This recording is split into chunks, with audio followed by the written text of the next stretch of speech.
né? Na verdade, não é curiosidade, você deve saber. Eu só não sei como que isso funciona.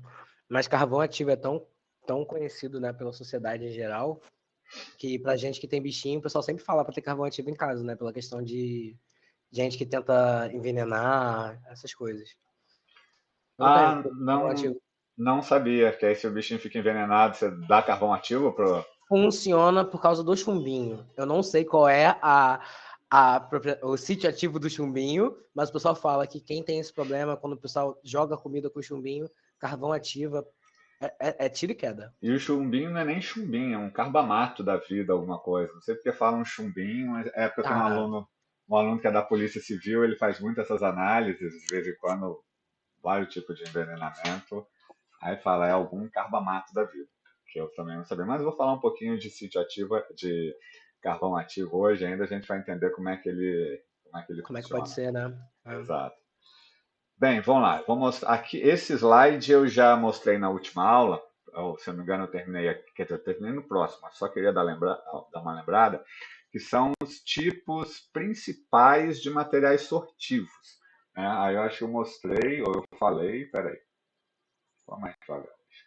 Esses três aqui, eles têm uma característica de ser extremamente polares. Sílica, alumina, silicato de magnésio. Se você tem um analito que é polar e uma matriz que aí não pode ser água, né? Não pode ser água, uma matriz que não seja muito polar, ele funciona perfeitamente. Ele até funciona em água, mas aí tem outro problema, que é o que? O grande problema de aplicar esses materiais para reter espécies polares é a irreversibilidade do processo que acontece na maioria das vezes. Então você às vezes consegue eluir ele da solução, mas não consegue eluir de volta no sólido. Então tem sua aplicação se é para remediação ambiental, simplificação de matriz, mas para pré-concentrar, extrair, depois quantificar espécies polares, esses daqui não são muito recomendados. E esses daqui, eles são para espécies de polaridade baixa ou média, né? Então eles acabam que são os mais utilizados. Carvão ativo, polímeros, aí tem vários tipos de polímeros, e fases baseadas em sílicas quimicamente ligadas, que são os mais comuns em cromatografia líquido também. Eu vou falar um pouquinho desses, aí já fica o recado também para quem está vendo o vídeo depois. E eu vou deixar depois um material separado para vocês, para darem uma lida para complementar. O que eu normalmente eu tenho feito nessa época de pandemia, né? Quando era normal, eu dava umas 4 aulas de extração em fase sólida. Nessa época online, eu tenho dado 3 aulas e dou a quarta com material complementar para vocês lerem aquilo que eu não passo e aí uma avaliação depois. Mas beleza. Vamos falar um pouquinho. Esse aqui eu já li, que são as características ideais, né, que uma fase sólida tem. Vamos agora ficar falando um pouquinho sobre cada uma dessas fases. Começando pelos solventes polares. Como eu falei, sílica, alumínio e silicato de magnésio, que é chamado comercialmente como fluorizil. E o mais comum dentro desses é a sílica. Então a gente tem aqui a sílica pura, digamos, né? Ela, o silício ligado aqui ao oxigênio, aí você tem na extremidade hidroxilas, os oxigênios funcionais são os que vão acontecer, fazer a maior sorção. Então tem aqui algum exemplo, né, da parte sortiva dele. Então basicamente nesses grupos hidroxila é onde vai acontecer efetivamente a absorção. E a maioria das vezes, quando é de novo para espécies polares, acontece a adsorção. Por isso, que o uso mais comum dele é para eliminar interferências de matrizes de extratos orgânicos de planta ou de tecido animal. Eliminar, para reter de maneira irreversível. Aqui alguns exemplos, esses daqui eu acho extremamente pouco didáticos, tanto que o Douglas tá fazendo careta aí para olhar, né? Pequenininho é isso aí mesmo. Quando você vai comprar uma fase, quando você vai comprar uma fase sólida, é óbvio que cada fabricante, cada vendedora tem seu modelo. Às vezes eu gosto de tirar, eu devia até ter parado, colocado normal, porque eu não gosto de colocar às vezes o nome da fabricante para não parecer que eu estou fazendo marketing. Mas a ideia é justamente mostrar como é que eles funcionam. Então, tá aqui, ó. Mas eles dão algumas informações que são úteis e outras que eu particularmente não gosto. Por exemplo, a clorizil, né, aqui. Aí, silicato, tamanho das partículas, E a aplicação que eles dão para a dissorção de extratos de compostos polares, como álcools, aldeídos, aminas, drogas, e por aí vai. Então, eles vão dando algumas aplicações. Mas tem algumas informações que eu acho útil, como, por exemplo, o intervalo de pH onde eles funcionam. Mas isso, tendo um conhecimento, a gente já tem como saber.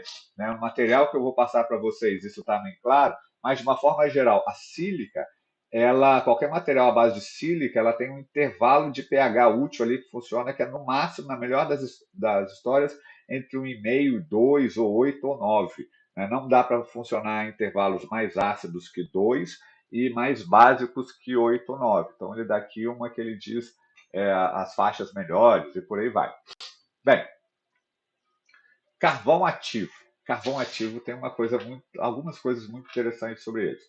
Primeiro, do ponto de vista histórico, né? Como eu falei, o uso não sistemático de extração de faz sólido iniciou no Egito Antigo com carvão ativo para purificar. Com carvão, acho que já era carvão ativo para purificar água.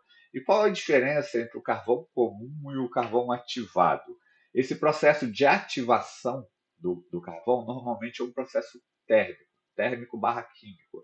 Né? Então, o carvão ativo ele é obtido por aquecimento de uma série de materiais carbonáceos, madeira, ulha, lignina, casca de coco, açúcar. Tem 1 milhão de exemplos. Qualquer coisa à base de carbonáceo pode ser utilizado. Aquecimento na ausência de ar atmosférico ou oxigênio, então às vezes eles chamam aquecimento a baixa pressão, mas é aquecimento na ausência de ar, né? Mais próximo possível de um vácuo, mas com passagem de gases levemente oxidantes, CO2, vapor de água, a uma temperatura entre 315 e 925, porque ele está sendo aquecido. E esses vapores, aí esse aquecimento e esses vapores vão ter dois efeitos. O aquecimento vai provocar a dilatação do material. Isso é ok, isso é ótimo, que vai aumentar o tamanho dos poros. E nesse momento de maior reatividade, né, de aquecimento, de dilatação, parte desses gases pode ficar retido dentro desses poros. E ao ficar retido, eles ficam retidos praticamente de maneira irreversível e eles conferem outras características ao material, ao carbono, que são que outros grupos funcionais que ficam retidos. Então você pode ter às vezes um CO, um CO2 retido, algum aldeído, alguma coisa. Então você vai ter mais moléculas de oxigênio retido ali que permite fazer sorção também de espécies polares. Então, o carvão ativo, ele deixa de ser um material única e exclusivamente apolar, como seria o carvão comum, e ele tem um certo grau para reter espécies apolares também. Polares também, desculpa. Então, ele acaba que ele fica mais, qual é o termo correto para isso? Mais versátil. Carvão ativo é muito utilizado para reter vários tipos de espécies. Então, é aquela coisa, algo que é versátil é bom porque ele consegue reter muitas coisas. Mas algo que é versátil também é ruim porque essas muitas coisas também podem eventualmente ser os interferentes. Né? Então, é algo que tem que ser normalmente ajustável. Mas ele é muito utilizado sempre quando alguém faz, ou pelo menos é muito comum, quando se desenvolve uma fase nova, eu vou tentar falar isso daqui a pouco, uma fase nova sortível para ser utilizado como SPE e vai publicar um trabalho, é muito comum as pessoas pedirem alguma comparação com carvão ativo. Falei, ok, mas compara a eficiência de sorção do seu material com carvão ativo e o preço do carvão ativo, é aquela referência. Né? Então é sempre bom ter mais ou menos isso em mente. E aí a gente vai para os solventes apolares, que acabam que são muitos dos mais utilizados normalmente. E um bom exemplo disso é o poliestireno de vinil benzeno, PSDVB. Está aqui um exemplo dele. Estrutura molecular da resina, Merified, observando seus ligantes. Então, está aqui um exemplo que eu peguei. Poliestireno de vinil benzeno, você tem duas cadeias, né, ou várias cadeias, e esse duplo estireno fazendo ligação cruzada entre elas. Aí esse grau de ligações cruzadas pode dar um nome diferente para esse material. Ele pode ser mais ligações cruzadas, aí por causa disso vai influenciar também o tamanho de poro, a capacidade sortiva e por aí vai. Então tem algumas variações, às vezes só em função dessa ligação cruzada ou introdução de grupos funcionais e por aí vai. Características desse material: grande sorção de materiais hidrofóbicos. menos seletivo, faz parte. Uma grande vantagem dele em relação da sílica modificada, até para materiais apolares, que eu ainda vou mostrar, que é ele não tem limitação de aplicação em pH. Essa é uma aplicação muito boa. Porque às vezes, ajustando o pH para o meio muito ácido ou muito base, você consegue ajustar o grau de ionização da molécula. E isso é muito legal, porque esse tipo de material ele é muito bom para reter espécies apolares. Mas se essa molécula tem um grupo funcional, como, sei lá, um COOH, você ioniza, aí quando ele está iônico, ele vai ter uma absorção muito menor com esse grupo. Então você pode ajustar isso. Opa, vou ajustar o pH para ele ficar neutro, aí vai ter maior absorção. Depois eu vou lá e ionizo, ajusto o pH para ele ficar iônico, aí eu consigo remover. Eu falei, opa, mas as interferências são apolares, então elas vão ficar retidas ali. E o analito agora ela ficou polar, ela ficou iônica, na verdade, eu consigo reter. Via de regra, para mecanismos sortivos, quando você consegue ajustar o pH da molécula para hora ela ficar neutra, hora ela ficar iônica, esse é o melhor mecanismo a ser explorado. Normalmente esse é o melhor mecanismo a ser explorado, porque é o que mais fácil, normalmente diferencia ela das outras interferências, das outras espécies presentes em solução. Isso normalmente é a melhor coisa. Não possui grupo silanol. O grupo silanol também é um grande problema para fases sólidas, eu vou explicar ele daqui a pouco. E maior retenção que a sílica modificada. Então, via de regra, ele acaba que é um material muito melhor que a sílica modificada em vários aspectos. Ele vem uma evolução, né? Como eu falei, a sílica modificada, assim como acontece a HPLC, é o histórico, foi o primeiro, depois foram melhorando um pouquinho em função disso. Aqui eu dou um exemplo também, como se encontram, às vezes esses materiais, eles são comercializados com o nome de resina Chad. E aí a Chad vem com um número, 7, 8, 9, 2. Esse número é alguma informação relativa ao grau de ligações cruzadas. Aí aqui eu estou dando alguns exemplos, né? Por exemplo, novamente, como eles podem ser encontrados comercialmente. Então, ainda tem essa. Ó. Eu ainda não falei muito, mas aqui uma foto de um materialzinho, um cartucho de extração. Ele normalmente tem esse tamanhozinho aqui, sei lá, uns 7 centímetros, eu acho. E a fase sólida está aqui, dentro desse material branco aqui. E aí ele pode ter diferentes quantidades de materiais. Está aqui, ó, 100 gramas, 200 gramas, 500 gramas, miligramas, desculpa. 1000 miligramas ou 2000 miligramas. Então, vai de 100 miligramas até 2 gramas, já vi com 5 gramas. É claro que se você tem maior quantidade de material, você vai conseguir reter mais matéria. Mas a capacidade sortiva, se não mudou mais nada, ela vai ser a mesma. Por quê? A capacidade sortiva é a quantidade de matéria retido por matéria da fase sólida. Né? Então, às vezes, você com a mesma capacidade sortiva, você consegue reter uma quantidade maior. Isso, às vezes, é bom dependendo do volume da sua amostra. Às vezes, como eu falei, a gente pode dar uma aplicação ambiental em que eu quero passar 1 litro de solução para eluir com 1 ml ou 10 ml. Então, eu preciso de ter um material sólido, uma quantidade grande para reter muita coisa. E esse de 5 gramas é muita coisa, né? Ou eu quero fazer um trabalho simples, vou passar 10 ml, eluir com 10 ml, porque eu só quero eliminar as interferências. Então, posso ter uma quantidade menor, porque já vai me servir mesmo. Beleza. Além disso, aí ele vai dando aqui as características, né? Então, aqui, se eu não me engano, é tamanho, eu não sei se é tamanho de partícula, faltou uma legenda aqui. Desculpa, eu não sei o que quer dizer isso. E aqui os exemplos que tem, chá de 2, chá de 4, chá de 7, tem um pouco de tudo aí. Tem outros que são um pouquinho mais informativos, eu vou dando alguns exemplos. Tá aqui, aí eu falei brevemente da sílica não modificada para espécies polares. Né? Agora, pode fazer reações de modificação sobre a sílica, depositar algum filme líquido sobre ela. Esse filme normalmente é uma cadeia carbônica, aí você vem o C8, C12, C18, por aí vai. A polaridade do material diminui muito, mas ele é um filme líquido sobre aquela matriz sólida da sílica, então tem uma certa resistência mecânica, coisa que provavelmente certamente o C18 sozinho não teria, ele seria uma fase mais próxima de um líquido, né? Então, ele é muito utilizado apenas como suporte. E aí, as modificações, ele pode ficar como algo assim, né? Mas aí, primeiro, a matriz sólida não é onde vai ter a sorção, mas ela tem que se manter coesa. Então, aquela mesma limitação que a sílica não modificada tinha, que era de pH, ele tem. A faixa de pH normalmente fica ali, 1,8,5. As reações químicas mais comuns de modificação são entre a sílica e organocilanos, através dos grupos silanóis da superfície da sílica. Os grupos silanóis. Cadê os grupos silanóis? Esse aqui, se eu não me engano.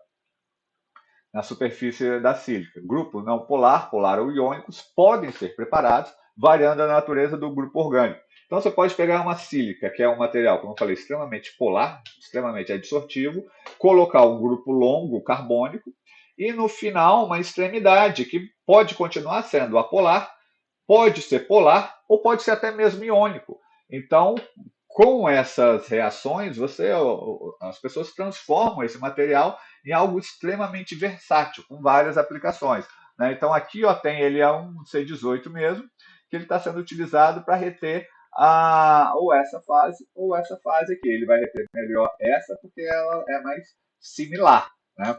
Esse daqui teria fases polares melhores. Algum exemplo está aqui, ó. Então, exemplos de reação. Eu mesmo nunca trabalhei fazendo essas reações de modificações. Se eu pego alguma coisa de sílica, normalmente eu já pego ela modificada. Mas aqui, ó, tem a sílica normal, né? As partículas de sílica. Então, está aqui o silanóis. SiOH, SiOH, SiOH, SiOH. Aí vai fazer uma modificação para incluir esse material nessa matriz. Então, você tem aqui o cloro, que é um excelente grupo retirante, né? Então, vai, através de uma reação esqueci o nome dela agora, vai ter uma modificação que vai incluir esse grupo aqui. Quanto mais, aí esse R, esse X, vai ser o tamanho, né, da rede, que pode ser, por exemplo, se for 18, a gente tem um C18 aí. E esse R é um grupo, que pode ser um CH3 mesmo, para ele ficar totalmente apolar, ou alguma coisa que vai ficar totalmente apolar, desculpa, ou algo que vai conferir uma polaridade diferente, como um cianeto, né? Então você vai ter um cianeto aí da vida, que aí ele vai ter 8 ou 17 carbonos para reter espécies apolares e um cianeto na frente para reter espécies polares. Então, você tiver, e é o que normalmente acontece, né? Moléculas com características mistas. Tem uma fração gigante da molécula que é apolar e tem um grupo polar. Eu falei, que bom, porque a minha fase sortiva também tem dois mecanismos diferentes. Então, você pode ter isso. Aí aqui tem uma reação monofuncional ou você pode ter uma reação polifuncional, que o mesmo grupo fica preso em mais silanóis, né? Ok, você tem ele que fica mais preso ali. O ideal, isso acontece muito para fase só, para cartucho de SPE, acontece um pouco também para cromatografia, mas não vou falar muito em cromatografia, que é o quê? O problema do impedimento estéreo. Idealmente, a ideia seria substituir cada silanol desse por um grupo desse. Para só ter, você tem a matriz de sílica e apenas, por exemplo, quer colocar C18, só vai ter C18, uma do lado da outra, uma do lado da outra, uma do lado da outra. Mas por impedimento estérico, que é o quê? Falta de espaço mesmo, vai ficar alguns grupos silanóis residuais, porque o C18 ele não vai conseguir ocupar todo o espaço. Então, no final, eu posso ter ali 95%, digamos, da sílica tomada por uma C18, como exemplo, e ter 5%, 1%, 2%, vamos arredondar, 5% de silanóis livres. Ok, silanol livre não tem nenhum problema não, tá? 5% é uma fração pequena, depende. Porque aí o que acontece? Você vai fazer o seu raciocínio, vai pensar no desenvolvimento do método, pensando que o único mecanismo de sorção da fase sólida sobre o analito é apolar-apolar, porque é C18. Só que tem uma fração pequena, porém considerável, de grupos de alta polaridade, que é um silanol. Então, isso pode complicar um pouco o seu método. Porque, eu estou com todo um raciocínio, mas ele vai lá e retém espécies apolares ou diminui a sorção do meu analito. Alguns fabricantes já visualizando isso, eles fizeram uma reação que é para matar ou para ocupar esses silanóis livres. E eles chamam essa reação de end capping. Então, a reação está essa daqui. Aí eles vão colocar grupos menores, esqueci o nome disso, organos, lando, sei lá. Grupos menores, ó, silício, CH3, CH3, CH3 e um cloro. O cloro é um agente é, retirante, né? Então, ele já ligou o máximo que ele poderia de C18. Agora, depois da reação, ele vai passar esse grupo e vai ocupar aqui. Ah, mas eu quero, vou pensar um C18, agora tem um C1 aqui, é isso? É, mas ele não vai complicar a sua absorção. Então, isso daqui purifica o mecanismo de retenção. Em português, a gente diz que fases sólidas como essas foram capeadas, porque sofreram um processo de handicaping. E aí a fabricante vai vender isso como mais caro um pouco. Fala, eu tenho uma C18 capeada ou uma C18, aí ele não fala nada, não capeada. Mas aí é aquela coisa, quer dizer, eu acho que aqui, isso, olha aqui, que legal. Então LC18, a octadecil bonded, né? Então a octadecil, que é justamente a C18, and capped silica. Fala, olha, essa daqui sofreu o processo de capeamento, então é mais pura, é a melhor. Quando não tem, aqui, ele simplesmente não fala nada. Ele não diz que não teve o processo. Ele simplesmente não fala que ele não fez. Aí, às vezes, ele diz que isso daqui tem um preço um pouquinho mais barato. E aí você vai lá, mas às vezes funciona bem, às vezes não funciona. É aquela coisa. Eu falo muito sobre o processo de extração em fase sólida. E é isso que eu vou cobrar. Eu vou mostrar hoje, espero chegar lá, uma questão de prova que eu já dei, que é justamente o que eu vou dar para vocês e é justamente o que eu acho que a gente precisa entender. Que uma coisa é o seguinte: a gente tem que entender o fenômeno, os princípios, para formular um teste inicial. Quando você monta o teste inicial, se você fez ele de maneira consciente, você faz testes aí baseado no método científico, você depois consegue entender o melhor. Falei, eu fiz o estudo, propus isso daqui, eu acho que dentre os 10 cartuchos que eu tenho no meu laboratório, esses 3 devem ser melhor. Então, vou testar esses 3. Ou eu posso testar logo um, testo os 3. Dos 3, eu vi que um ficou um pouquinho melhor que o outro, né? Ou muito melhor que o outro. Então, eu vou insistir no outro. Agora eu vou fazer um estudo sistemático de eluição para concentração e por aí vai. Né? Às vezes as coisas não saem exatamente como a gente pensa, porque algum detalhezinho. Eu posso pensar muito só na fase sólida, mas às vezes tem tamanho de partícula de um ou tamanho de poro que é muito maior do que no outro. Isso não entrou na minha conta. Uma é capeada e a outra não é. Isso também não entrou na minha conta. Uma tem uma massa um pouco maior do que a outra. Isso também não tinha entrado na minha conta. E por aí vai. Alguns outros detalhezinhos podem acabar atrapalhando um pouco. Bem, aqui é só mais exemplos. Né? Então, a C18, aí existe o nome do fabricante, às vezes. Isso é muito comum. O cara não diz exatamente qual é a composição sólida dele. Ou você tem que ver, mas aqui, essa ele diz que é C18, NV18 também é uma octadecil bond, uma C18, LC8, 8 por aí. Aqui, todas são na base de C18, C8, por aí vai. LC4, butil metil bonded and capped silica. Então você tem uma fase bem pequenininha e aqui fenil bonded silica. Então, em vez de você ter uma cadeia carbônica apenas linear, você já começa a ter grupos fenilas aqui. Então, ele vai ser bom para reter outros grupos também que têm anéis aromáticos, porque aí vai se somar o mecanismo pipi para absorção. Então, se você tem sorventes, analitos, que são anéis aromáticos, ele retém na C18, mas ele vai reter melhor ainda em grupos fenila. Então, se eu tenho os dois no laboratório, eu testo os dois de início. Né? E essa RISE-AP, Hydrophobic Surface Enclaved by a Hydrophilic Network, não me diz nada. Só parece que é um material polimérico, mas ele não diz informação nenhuma. Ele diz aqui, para exclusão de proteínas e amônio. Tudo bem, então mecanismos grandes, eu vou falar um pouquinho para vocês. a LCCN, cianopropyl bonded, LC-diol, diol bonded sílica. Então, existe uma quantidade absurda de tipos de fases sólidas. Bem, vou mudar um pouquinho o mecanismo agora, indo para uma resina de troca iônica. A ideia é a mesma. Você tem a matriz sílica, foi modificado com uma cadeia carbônica ou fenílica, um outro polímero, só que agora tem grupo ionizado. E esse grupo ionizado, primeiro que ele pode ter duas características. Uma, ele é ionizável sempre, independente do pH, é algo derivado de um ácido forte, ou ele é derivado, ou ele pode ser ionizável em função do pH.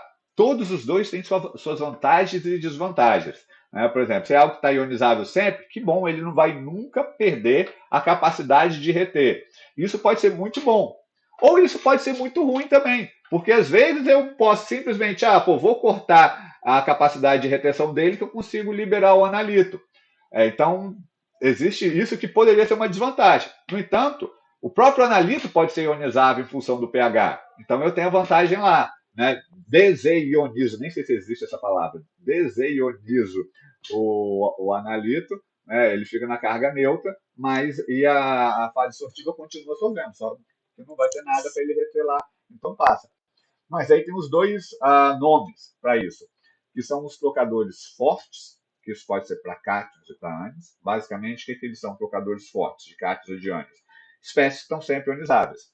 E o trocador fraco. Então, aqui eu tenho um exemplo de forte para cada um, com esse grupo sulfônico no final, ele vai estar sempre liberado, vai estar sempre ionizado, então ele vai ter sempre uma carga negativa, ou esse trimetilaminopropil, que está aqui, que ele vai estar sempre positivo. Então, ele vai ter sempre a capacidade de reter espécies negativas. E nesse aqui, olha só que legal, porque eu tenho um grupo iônico aqui, meu analito é iônico, e ele tem também um grupo polar. Então, quanto maior for essa cadeia, aqui, por exemplo, eu posso ter, no momento da sorção, dois mecanismos. Apolar com apolar e iônico com iônico. Lembrando que o iônico é o mais forte. Então, eu vou ter uma retenção muito grande. Aí, beleza, agora eu quero eluir esse cara. Eu posso pensar em duas formas de eluir. Uma, e eu acho que esse daqui não é, esse daqui com certeza é, mas eu acho que esse daqui não é. Se eu consigo neutralizar essa carga, aí eu vou romper o principal forte de mecanismo de ligação. Ok, e aí quando estiver passando o eluente, ele vai arrastar ele. Mesmo que o eluente não tenha interação tão forte, ele não vai ter nada prendendo aqui, vai arrastar. Então essa é uma forma. Outra é por competição. Essa carga está presa aqui, esse cátion está preso aqui. Eu vou inundar ele, a solução, com outro cátion. Lembrando que o cátion nunca vem sozinho, então não é só inundar com cátion, é inundar que pode ser com sal. Então eu estou colocando uma concentração salina muito alta, cloreto de sódio mesmo. Aquele excesso de sódio vai deslocar ele aqui por competição. Então normalmente são esses dois mecanismos. Ou eu elimino o principal mecanismo sortivo, né, que é nesse caso é a troca iônica. Então eu neutralizo um dos dois, ou os dois, ou eu ganho por competição, que é justamente colocando outros íons em solução. Lembrando que o trocador forte eu nunca vou conseguir neutralizar esse daqui, mas esse eventualmente eu consigo. E aqui exemplos de trocadores fracos. Né? Então eu tenho aqui, por exemplo, a base de ácidos orgânicos, aqui, ó. Esse aqui tem pKa 4,8, significa que abaixo de 4,8 ele está ionizado, acima de 4. Não, abaixo de 4,8 ele está ionizado, e acima ele está iônico, então eu consigo ajustar essa faixa, né? Vai ter uma faixa de pH que ele vai estar protonado, desculpa, gente, ó, abaixo de 4,8 ele vai estar neutro. Esse cara aqui vai estar neutro. Acima ele vai estar iônico, então eu consigo ajustar esse pH. Já esses daqui, para faixa prática de pH, que é só em 1, não. Ele vai estar sempre com carga. Beleza. E aqui outros exemplos, mas é a mesma coisa, basicamente a mesma coisa. Aquele já é mais específico. Ó. Esse daqui é sempre carregado. Sempre carregado. Ok. Pitches entrou aí ou foi impressão minha? Não, não, fui eu que escrevi na mensagem que ele pediu desculpa, pediu para avisar que ele teve problema familiar hoje e ele não tinha como ficar na aula. Ah, tá, sem problema. Sem Aconteceu um problema. problema. Tá, não, E sem o, problema. e o, e o outro aluno, Edmilson, que também não veio na outra aula, ele disse que está com um problema muito sério de internet, ele não está conseguindo entrar. Ele só está tendo internet do celular e está acabando toda vez, então ele não está Ah, conseguindo entendi. assistir. Não, sem problema, paciência. Mas quando é turma pequena, eu sei que essas coisas são mais comuns, faz parte. Faz parte. Então, vamos lá. Fase de acesso restrito. Aí a gente quer aquela que eu não soube o nome lá, Hyper alguma coisa, é um exemplo dessa daqui. O que é uma fase de acesso restrito? O sorvete, todos que eu mostrei, acesso aqueles, normalmente tem um tamanho de poro por volta de 60 angstroms. Então, isso é mais que o suficiente, às vezes, para o analito entrar, passar por ele, por aí vai. Sorventes de acesso restrito controlado possuem poros de 275 a 300 angstroms.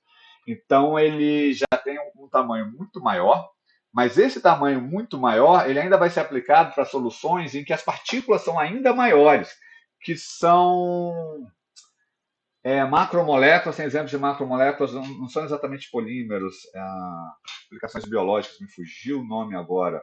Proteínas, por Proteína? exemplo, exato, obrigado. Proteína. Para proteínas. Então, às vezes, separar proteínas de aminoácidos. Os aminoácidos eles vão conseguir passar, mas as proteínas, outras interferências. Não, as proteínas não vão passar. Então, você tem analitos imersos em misturados com proteínas, por exemplo, você consegue fazer a separação deles já só por exclusão de tamanho. Mas como se isso não fosse suficiente, e aí eu não, quer dizer, eu li uma vez, mas eu não gravei esse procedimento, parece algo um pouquinho, não complicado, está muito longe também do meu dia a dia, da minha rotina de trabalho, que eu acabei que eu não absorvi esse conhecimento. Eles fazem modificações nessas partículas no interior delas.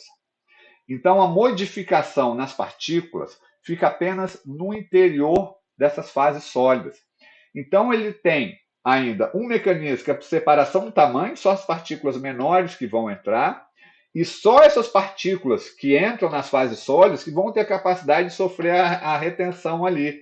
Então, é um multimecanismo que me parece, nunca trabalhei com isso também, me parece ser muito legal. Né? Você já separa por tamanho e, além disso, por afinidade dentro das partículas. Então, isso parece ser muito legal. E aí aqui ele coloca fases diferentes da região interna e externa. Eu tinha visto o mecanismo, mas eu achei muito viagem. Falei, não, deixa para lá, vou apenas tentar passar essa visão. Outro tipo que eu nunca trabalhei também, já trabalhei com muita coisa faz sólida. Essa daí eu nunca trabalhei, mas chama atenção para outras. Fases baseadas em reconhecimento molecular. Então, de novo, são algo, quer dizer, não de novo, mas mais ou menos parecido com a outra ideia. Você faz fases sólidas com tamanhos ajustáveis e com esse monte de oxigênio aqui, de forma que só analitos com tamanhos específicos é que vão ter a capacidade de serem retidas aqui.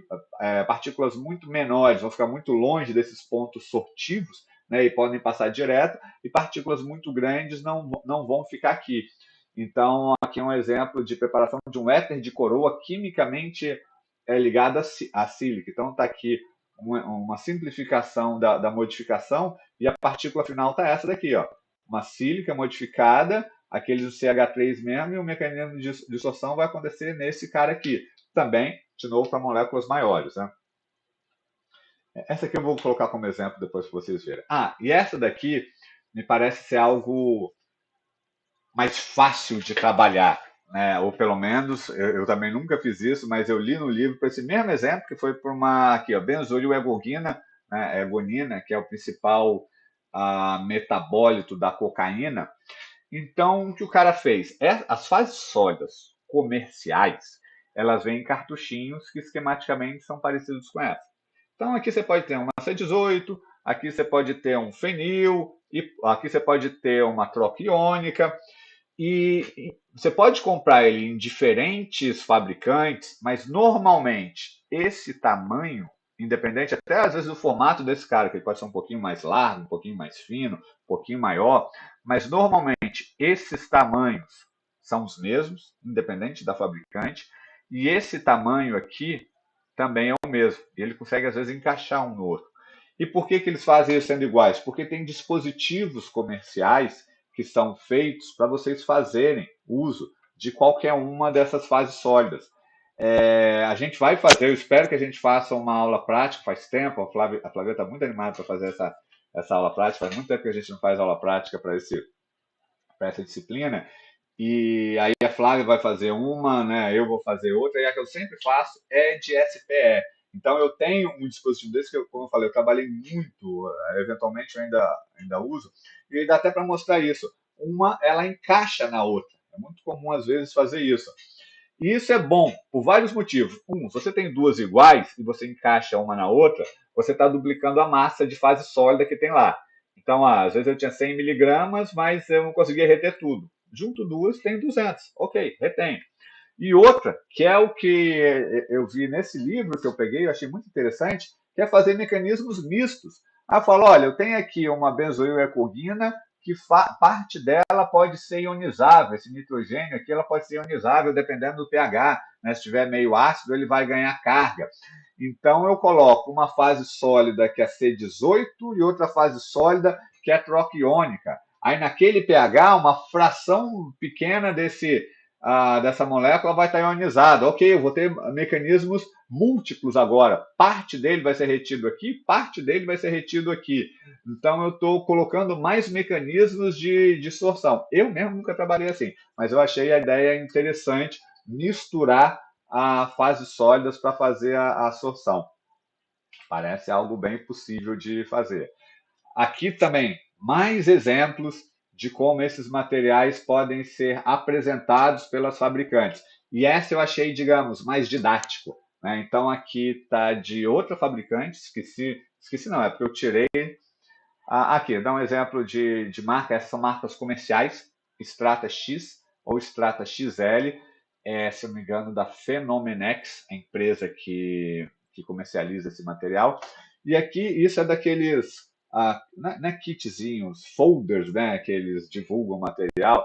E aqui as informações que eles estão falando sobre essas fases, Strata X e Strata XL. Tá aqui a fórmula química dela, base, né, que é um polímero. Então você tem isso aqui acontecendo várias vezes. Aí ele fala, olha, essa fração desse meu polímero vai promover uma interação pipi, essa fração vai promover uma interação do tipo de polo, pontes de hidrogênio, e essa daqui vai promover uma interação hidrofóbica. Aí eu falo, que legal. Então eu achei essa parte aqui muito mais educativa, muito mais ilustrativa do que aquela outra que eu mostrei para vocês lá em cima. E aquelas características que eles dizem, né? Sempre o marketing deles. Retém analitos polar mais fortemente que as tradicionais C18. Bem, são mecanismos diferentes, né? A C18 é para mais a polar, tá? Isso aqui é para reter espécies polares, ok? E por aí vai, né? Então, porque você tem esse Foi nitrogênio aquele aqui. marketing óbvio, né? Não são nem comparativos, mas vamos lá. Exatamente, perfeito, perfeito. Então, isso daqui não me diz nada, assim como, para mim, esses daqui também não diz nada. No entanto, isso daqui diz muita coisa, isso aqui é muito legal. Esse aqui eu achei, esse aqui eu gostei muito. Você vê a fórmula e ele ainda diz alguns mecanismos. Eu falei, beleza, isso aqui pode dizer. Bem, esses foram os poucos fases sólidas que eu mostrei em constituição química. Como eu falei, eu vou dar um material que vai explicar até melhor esses daí e vai apresentar outras. Mas eu acho que a ideia principal é você sabendo, olha, vou começar a trabalhar com estação e fase sólida, fiz a disciplina do Wagner sobre fase sólida, vou começar a trabalhar no laboratório. Não estou muito seguro, eu sei que existem milhares de fases sólidas. Ok, mas se eu começar a trabalhar com uma C18, com uma polimérica do tipo a Strata, com uma de troca iônica, caramba, já dá para fazer tudo. Já dá para fazer tudo que quer. Não precisa nem aprender as outras. Com essas aí, entendendo como é que funciona, já dá para fazer. Tanto que as minhas questões, as minhas provas, eu faço sempre com essa. Mas mesmo assim, vou passar o material para vocês lerem um pouquinho mais sobre outros. Bem, cartucho comercial. Como eu falei, esse aqui é o mais comum. Ah, que pena, eu tinha que lembrar de deixar um cartuchinho desse na minha sala para ficar mostrando para vocês. Que é algo, como eu falei, relativamente frágil, né? Porque ele tem que ser relativamente barato. Eu tinha que fazer essas contas. A última vez que eu fiz, vou fazer uma conta rápida aí. Uma caixa com 50, a última vez que eu comprei estava por volta de uns R$ 700. Não é tão barato assim. Você pega uns R$ 700, pega uma calculadora aqui, cara. Vou fazer em dólar, não, porque isso pode. Ah, vou fazer aqui mesmo. Ó. Você tem mais ou menos R$ 700, divide por. Vem às vezes umas 50. Então você tem aqui uns 14, R$ 15, né, mais ou menos por aí, cada cartuchinho desse. Aí eu acho que dá para fazer por dólar. Era mais ou menos aí, dá uns 2, US$ 3. O dólar está uns R$ 5 hoje, né? Então cada cartuchinho dá uns 2, US$ 3. E você usa uma vez só. Idealmente você usa ele uma vez. Então o pessoal fala que é uma técnica de preparo barato, define barato. Até quando você já tem o método otimizado, você pode dizer que é relativamente barato. Ah, vou aplicar na minha pós-graduação. Quando eu for aplicar, eu tenho, sei lá, 10 amostras. Então eu vou purificar 10 amostras. Ok. Eu fiz quanto? US$ 3? 10 amostras, então US$ 30. Não está tão caro. Não está tão caro. Mas isso porque você teve um N pequeno e eu não incluí aí aonde que você gasta mais, que é otimizando o método. Que aí você vai estudar quanto você vai usar de solvente, qual o melhor solvente você vai utilizar e por aí vai. Aí tem um gasto grande mesmo. Uma pergunta, tem É. um volume máximo para passar por um desse ou... Excelente pergunta, Douglas. Você vai falar mais para frente, mas eu já posso adiantar agora. Uhum. Tem e varia para cada amostra, para cada analito e para cada fase sólida. Então não tem um número mágico, tem que ser estudado. E existem várias técnicas para estudar e é um tipo de estudo que eu adoro fazer. Tem várias formas de fazer. Eu vou tentar mostrar algumas formas desse estudo. Mas, bem, eu posso até mostrar, explicar já isso. Às vezes, quando eu quero estudar qual o volume máximo que eu consigo passar de amostra, porque se eu quero uma pré-concentração grande, eu preciso saber disso. Né? Então, como é que eu faço? Depois que eu tenho o apetrecho já montado, o que eu tenho? Eu tenho um cartucho como esse, e aí eu posso ter um sistema com bomba ou um sistema manual em que eu fico passando um volume grande de amostra aqui. Grande, mas devagar. E aí eu não estou aplicando o método ainda, eu estou só estudando, né? Estou só otimizando. Então, digamos que eu tenho, sei lá, 1 litro de. A gente nunca gosta de começar com amostra, né? Sempre começa com a solução padrão. Então eu quero no final aplicar para uma amostra ambiental, mas eu vou fazer em água, né? Em laboratório. Então eu fiz preparei 1 litro de um corante que eu quero depois ver se ele tem uma concentração dele lá no rio. Ok. E aí o que eu vou fazer? Eu vou passar 1 litro, mas eu posso passar, se eu tiver um sistema automático que me permite, continuamente, uma bomba, ou eu posso ir passando aos poucos. Passo 5 ml, 5 ml, 5 ml, 5 ml, 5 ml. E aí o que eu faço? Eu passo essa amostra e vou coletando aquilo que está saindo aqui. Passou, eu tive que fazer uma diferença de pressão, eu vou mostrar isso para vocês, porque isso, embora ele esteja barato, ele seja relativamente poroso, se eu coloco água por cima, a água não vai passar, ou eu preciso fazer uma pressão em cima ou um vácuo embaixo, aí ele passa, aí eu vou coletando. Então, olha, é a minha solução padrão. Eu preparei essa solução, eu sei tudo sobre ela. Então eu posso pegar até uma alíquota dela, se é um corante em água, eu vou utilizar a técnica de ver visível, só que é mais fácil. Coloco lá e vejo, né, o sinal de absorvância no comprimento de onda referente ao analito. Ok. E aí eu fiz isso antes de passar. E depois vou fazer passando, passando, passando. E aí eu posso fazer um gráfico, eu vou mostrar depois para vocês esse gráfico, que é o quê? No eixo X eu coloco o volume referente àquela alíquota, ou seja, passou o primeiro 5 ml. E no eixo Y pode ser ou o sinal analítico que eu estou medindo, que é o mais fácil, ou eu já posso pegar esse sinal e jogar numa curva analítica para converter em concentração ou em massa. Seja como for, vai dar um sinal. Enquanto estiver sorvendo, o que vai acontecer? Essa primeira alíquota em especial que eu passo, eu não vou estar vendo sinal nenhum. Conseguiu enxergar isso? Não ouvi. Perdão, estava mutado. Sim, é porque na primeira literalmente vai passar direto, digamos assim. Não, tá vendo? É por isso que eu queria ver se você estava enxergando. É, não é que vai passar direto. Imagina que eu já fiz tudo, assim, eu já condicionei, né, a fase sólida já está ideal, agora eu estou passando a amostra. Se eu Tá. estou passando a amostra, não, desculpa, a minha solução padrão, que eu quero estudar a capacidade que ele tem de sorver. Se ele está Isso. passando, enquanto a fase sólida puder sorver, o Ela analito vai ficar vai. retido aqui. Sim. E aí vai passar a solução sem o analito. Então vai passar só água. Ah, tá, sim, sim, sim. Ficou retido tudo, não é que passou tudo. Ficou tudo Exatamente. retido. Mas ficou Sim, retido tudo porque eu passei uma porção pequena da minha pequena. solução, apenas Tá. 5 ml de 1 litro. Aí eu vou Uhum. lá e passo mais 5 ml e monitoro Já de não vai novo. passar tudo. Não sei. Isso vai acontecer até um momento em que ele vai saturar. Então ele vai ficar Entendi. retendo, retendo, retendo, retendo até o momento. Esse é o estudo que tem que saber fazer para ver a capacidade máxima dele de sorver. E aí, com essa pergunta, você já me ajudou, que eu já mostro isso, e já mostro a vantagem desse daqui em relação a esse. Olha, esse daqui, aí uma coisa já fica clara. A massa, então, de fase sólida, quanto maior a massa de fase sólida aqui, como eu mostrei lá naquele material, pode É variar mais de 100 difícil. miligramas até 2 gramas, vai Uhum. permitir reter mais material, o que Sim. pode ser uma grande vantagem. Agora, claro, quanto mais massa também, ele vai ficar um pouco mais compacto, aí Entendi. pode ficar mais difícil eu ter que aplicar pressão, a análise pode ficar mais lenta, pode ficar menos reprodutível por causa disso. E essas desvantagens não acontecem aqui.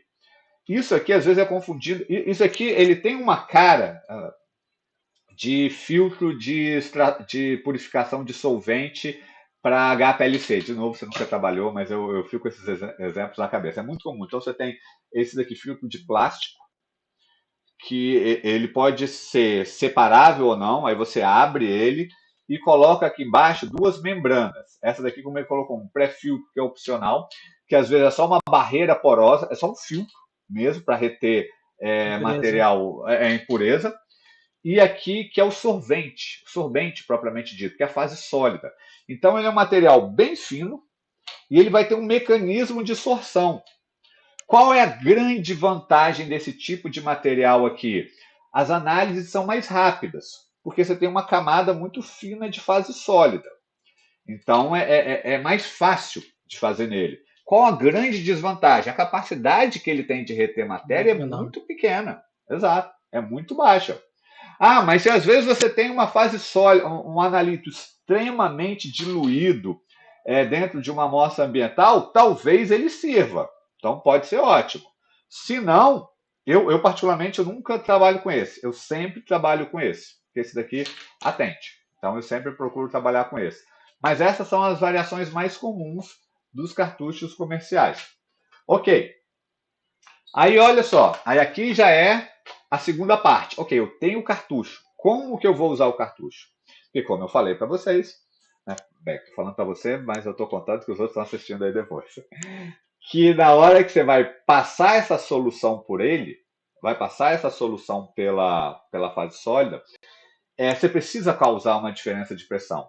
Então existe uma forma que é você vir com uma seringa por cima e colocar ele, né? Não é muito boa. Você pode usar um Kitasato, né? Que aí você usa um vácuo aqui embaixo, joga a solução por cima, mas não é muito reprodutível. A forma mais reprodutível, eu trabalhei muito com o Kitasato também, porque na época eu não tinha dinheiro para comprar. E aí trabalhei com essa aqui também. É sofrida. Essa daqui é impossível de fazer algo reprodutivo. Essa daqui é sofrida, mas dá para fazer. E não, essa daqui é a forma legal de trazer, que é um manifold, acho que é assim que fala, um sistema de manifold, que é um negócio de vidro. Tá aqui eu acho que eu mostro. Uma caixa de vidro. E aqui você pode colocar, depende, você pode colocar desde, aqui tem 1, 2, 3, 4, de 10 até aqui você tem um sistema que vai com 90, se eu não me engano aqui. Eu tenho esse de 10, que é o que já me atende. Então você tem uma caixa de vidro, uma tampa que você tira ela tranquilamente. Você tem aqui ó, esse, vou chamar de cestinha, sei lá, esse suporte aqui dentro. Você pode colocar outros tubos, beckers e por aí vai. E você tem para cada um, entre o encaixe, né, essas fasólios elas encaixam num sistema com tem tipo uma mangueirinha aqui. Você abre e fecha, você abre e fecha.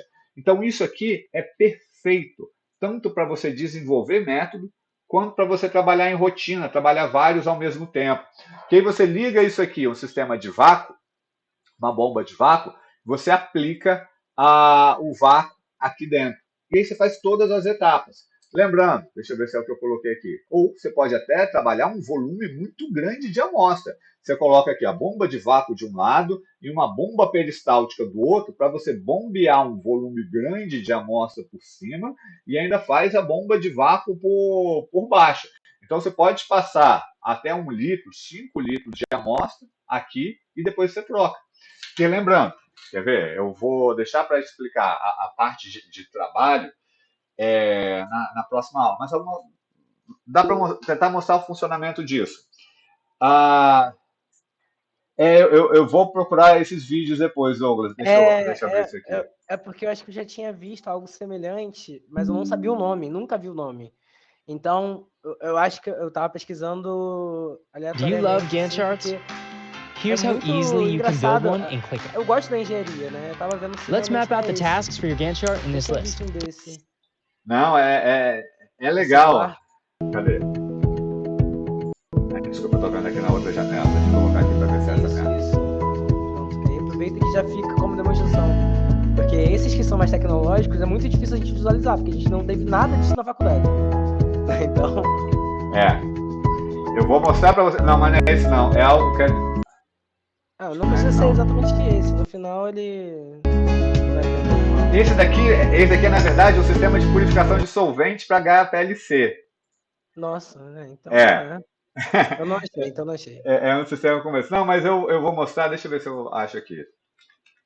Eu tava tentando achar o nome exato. Vou depois colocar como vídeo. Eu tinha um separado que é esse daqui.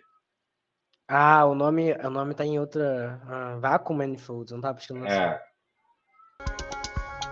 É esse daqui mesmo. Vamos deixar ele rodando aí que ele vai ilustrar bem.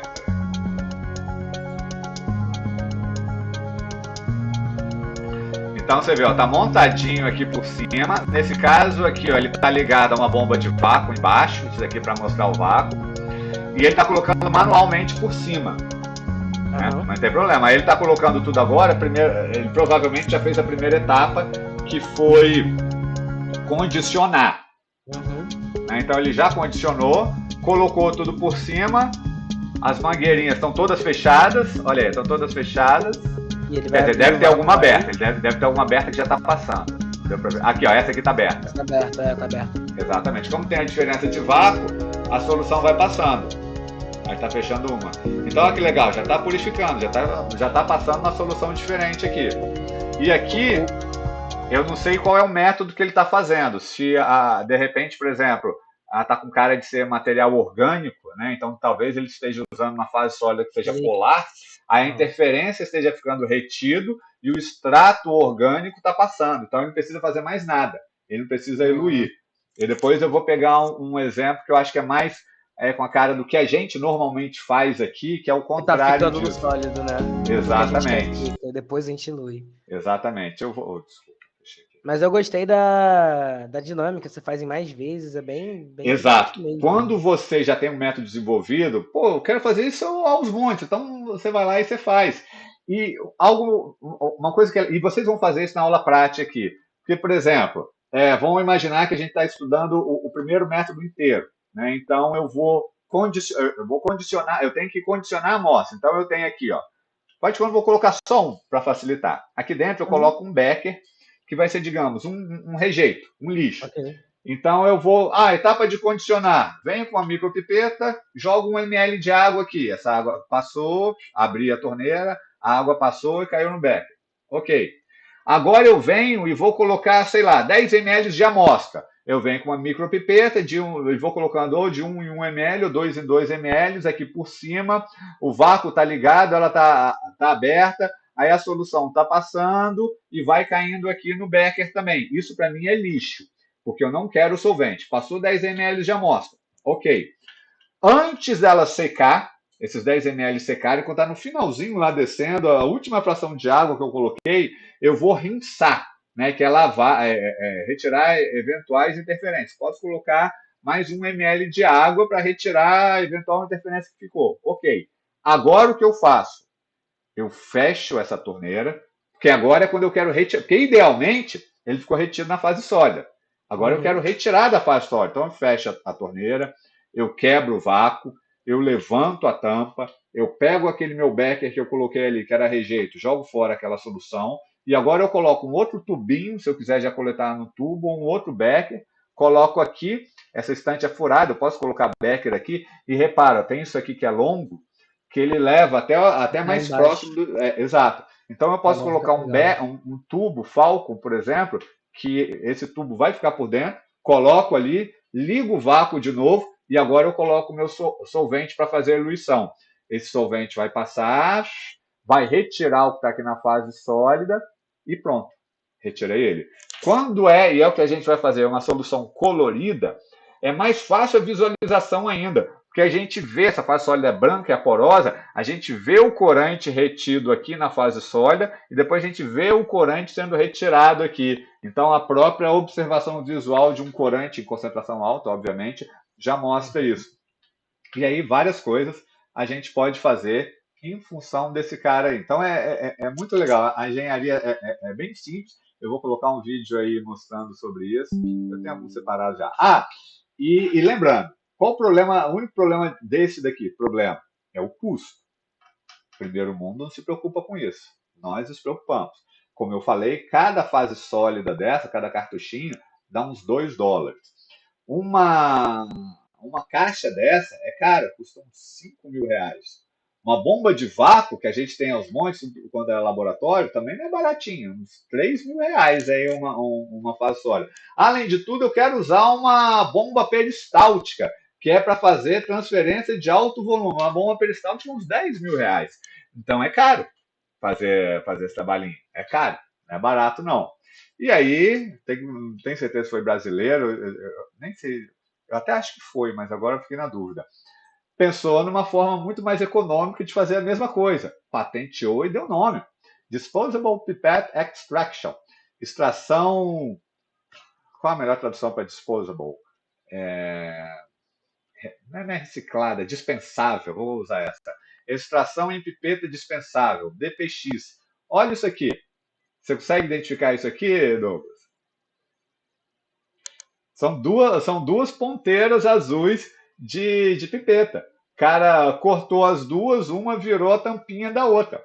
E olha que legal, ele pegou uma fase sólida. C18 eu consigo comprar a um preço relativamente barato potes de C18, de sílica modificada com C18. E qualquer fase sólida que eu consiga pensar, se eu quiser comprar na forma de pó, fica relativamente barato. Então, o que os caras pensaram? Pegaram uma pipeta, uma ponteira, pesa e joga uma massa de fase sólida aqui dentro, coloca um algodão aqui em cima, ou um frit, que também é barato comprar, e pronto, está aí o cartucho.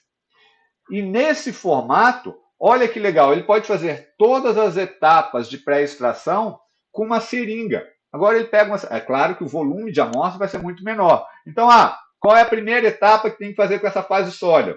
Eu tenho que primeiro fazer o quê? Condicionar ele, que é forçar o solvente a passar por ele. Eu posso vir com uma seringa, injeta aqui, seringa, e força a passar por ele. Ok, um volume passou.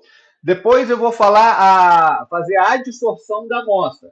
Em vez de passar por cima, eu posso puxar ele por baixo também. Então eu venho com a mesma seringa, faço um vácuo, coloco aqui dentro, aspira. A pipeta funciona dessa forma. Então, se ele estiver devidamente tampado, né, aqui estiver bem tampado, eu consigo puxar. Ok, puxou, agita um pouco, pode passar a seringa depois vazia, sei lá, com ar, para facilitar na mistura. Ele misturou e depois força no outro lado. E ele faz todas as mesmas etapas aqui. Desvantagem desse material: a quantidade de. Todas as quantidades têm que ser menores, têm que ser pequenas. Então é pouco volume de amostra, é pouca fase sólida. Né? Por mais que a capacidade sortiva possa ser a mesma, a quantidade de matéria efetivamente sorvida vai ser sempre pequena. Né? Mas aí já dá mais ou menos para saber uma ideia do volume que você vai precisar num outro maior, se você ficar fazendo nesse pequenininho. Se quiser, sim. Se quiser, sim. Mas eu particularmente acho que a melhor vantagem não é essa, não. É fazer uma microextração, é fazer uma extração em escala menor mesmo. Porque nem sempre o problema é pré-concentração. Às vezes o problema é só eliminar a interferência. Então você faz isso, mas a sua amostra já é concentrada e aí você tem alta concentração de analito e interferente. Faz isso, o analito continua alto, o interferente caiu, praticamente não tem, resolve. A técnica ela não tem que ser sempre feita para obter o máximo dela em todos os pontos. As técnicas de preparo de amostra elas têm que ser aplicadas para te atender. Qual é o problema da minha amostra? A interferência? Se eu resolver a interferência, funcionou. Então é assim que deve ser encarada toda a técnica de preparo de amostra. Aí volta aquela pergunta que eu achei muito boa também que o Pitchas fez. O que tem, às vezes, essa técnica de vantagem ou outra? Talvez não tenha nada. Depende.